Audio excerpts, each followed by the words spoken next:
चार मुल्क है ना दुनिया के सबसे ज़्यादा जिन्होंने स्टोर की हुई है उनमें इंडिया नंबर 1 है, जिसको हमारे वक्त कहते हैं गरीब है जो पीछे रह गया, किसानों के मसले हैं, कहीं ना कहीं उनसे हम भी तो सीख सकते हैं। नंबर 1 दुनिया की सबसे ज़्यादा जो वैक्सीन बना ली है, जो रिजर्व है वो इंडिया है। हमारा जो हमें मुकाबला है वो हमारा एक नरेंद्र मोदी जैसे आदमी के साथ है और एक ऐसे सियासी निज़ाम के साथ है जो कि एडवेंचरस है, एडवेंचरिज्म में बिलीव करता है, एक्सपेंशनिस्ट है, अपना फैलाव करना चाहता है और फिर एक अखंड भारत या जो बड़ा भारत था उसको लेके आगे चलना चाहता है। उसके निज़ाम में, उसकी सोच में आज़ाद जम्मू कश्मीर भी है, गिलगित बल्तिस्तान भी है, अक्साई चिन भी है।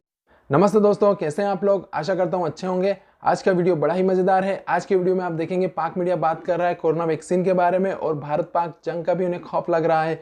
तो वैक्सीन के बारे में पाक मीडिया बात कर रहा है कि किस तरह भारत ने दुनिया में सबसे ज़्यादा वैक्सीन बनाई है और स्टोरेज कर रखी है। दुनिया के 4 मुल्कों में भारत नंबर 1 है जो सबसे ज़्यादा वैक्सीन बना चुका है। और पाकिस्तान की स्थिति तो सबको पता ही है। लगता है कि पाक मीडिया को थोड़ी सी जलन महसूस हो रही है कि भारत ने टीका बना लिया है और पाकिस्तान के पास अभी तो कुछ पता ही नहीं है और वो चाइना के भरोसे लग रहे हैं। तो उसके बाद उनके एक्सपर्ट ने बताया कि पाकिस्तान की अगर पूरी एक्सपोर्ट भी डबल कर दी जाए तब भी भारत मेडिसिन उससे ज़्यादा बेचता है पूरी दुनिया में।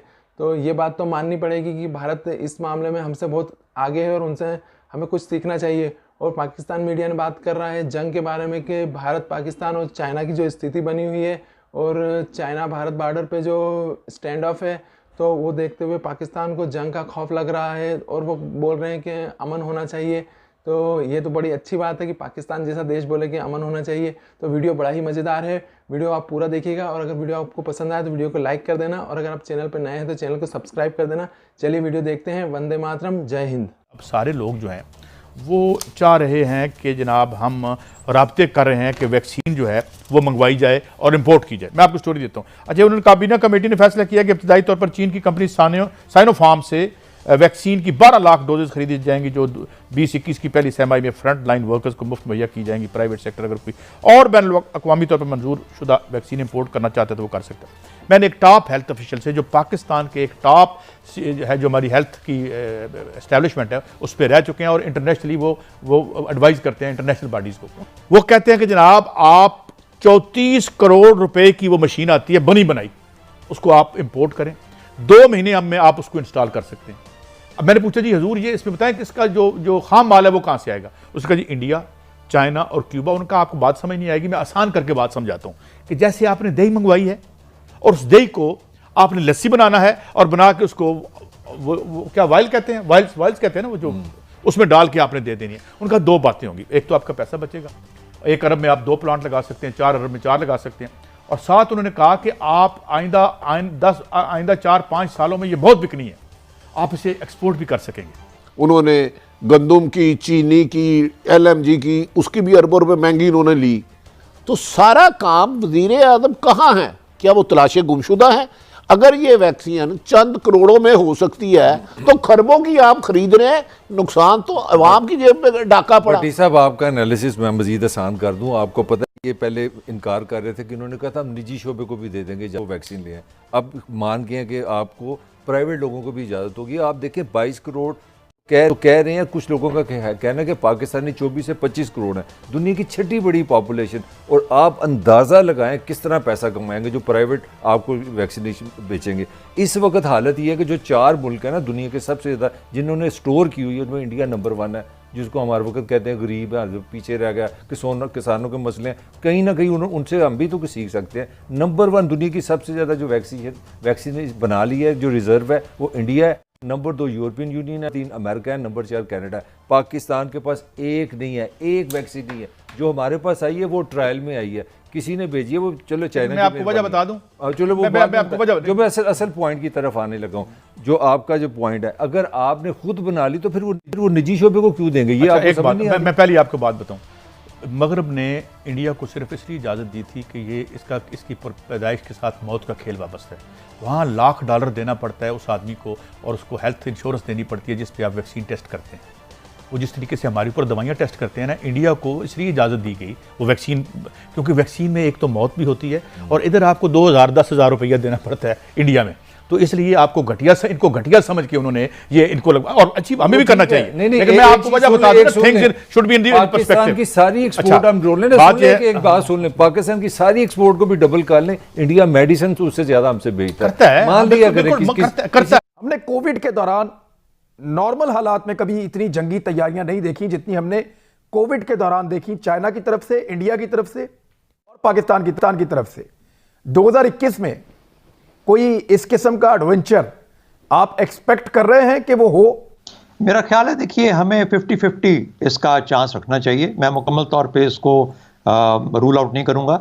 वजह यह है कि हमारा जो हमें मुकाबला है वो हमारा एक नरेंद्र मोदी जैसे आदमी के साथ है और एक ऐसे सियासी निज़ाम के साथ है जो कि एडवेंचरस है, एडवेंचरिज्म में बिलीव करता है, एक्सपेंशनिस्ट है, अपना फैलाव करना चाहता है और फिर एक अखंड भारत या जो बड़ा भारत था उसको लेके आगे चलना चाहता है। उसके निज़ाम में, उसकी सोच में आज़ाद जम्मू कश्मीर भी है, गिलगित बल्तिस्तान भी है, अक्साई चिन भी है।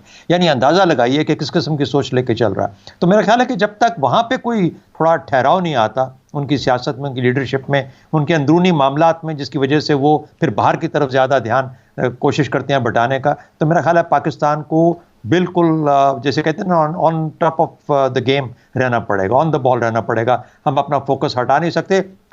फौजी लिहाज से, सिक्योरिटी के लिहाज से 2021 पाकिस्तान के लिए शायद 2020 से भी ज़्यादा मुश्किल साल हो। दुनिया भर में जो फौजी हिकमत अमलियाँ थी वो थोड़ी स्लो हुई हैं। जो फौजी एक्सरसाइजेस थी कई कैंसिल हुई हैं, सिर्फ इसलिए कि कोविड है, बहुत सारी चीज़ें जो है उनको रोक दिया गया।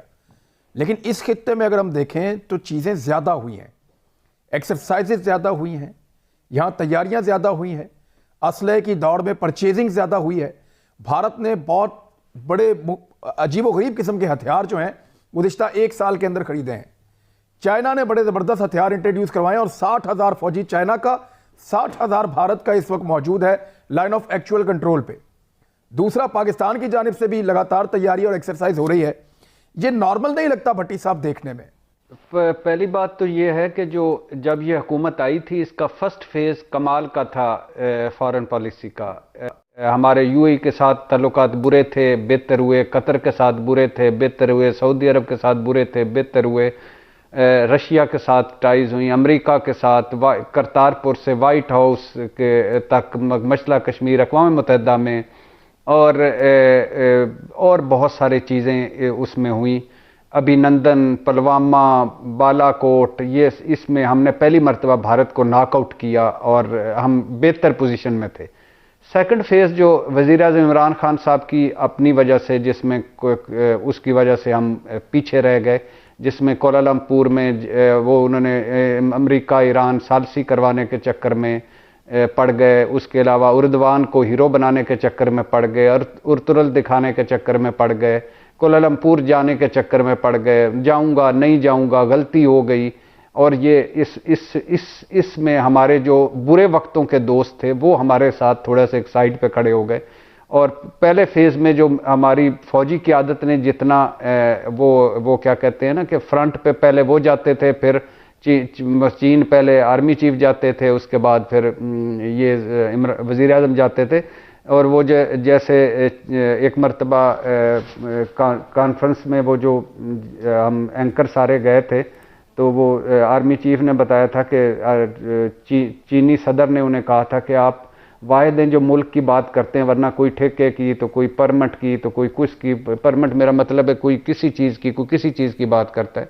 तो पहला फेज़ कमाल का था। सेकंड फेज़ हम उसको कंटिन्यू नहीं रख सकते। थर्ड फेज़ है डैमेज कंट्रोल का। डैमेज कंट्रोल दोबारा किया जा रहा है, और ये जो सेकंड फेज़ में डैमेज हुआ है, इसी का खटिया खा रहे हैं। नवाज शरीफ साहब भी वहाँ बैठे हुए, और उनके पीछे भी बहुत सारी, अगर फिल इन द ब्लैंक्स की जाएं तो बहुत सारी चीज़ें हिलती जुलती मिलती नज़र आती हैं। तो अब ये डैमेज कंट्रोल करना पड़ेगा। और सर, लड़ाई के इम्कानात हैं भट्टी साहब, खारजा पॉलिसी जो है, लड़ाई के इम्कानात हैं, आपको लगता है लड़ाई के इम्कानात हैं? जंग के इम्कानात की बात करें, मोदी जिस तरह मोदी की मईशत है, मोदी के भारत का हाल है, जो उनका बुरा हाल हुआ है, उसमें वो कोई भी एडवेंचर कर सकते हैं। तो ये जो 2021 है, ये मैं दुआ करता हूं कि अल्लाह करे कि अमनो अमान भी बेहतर हो।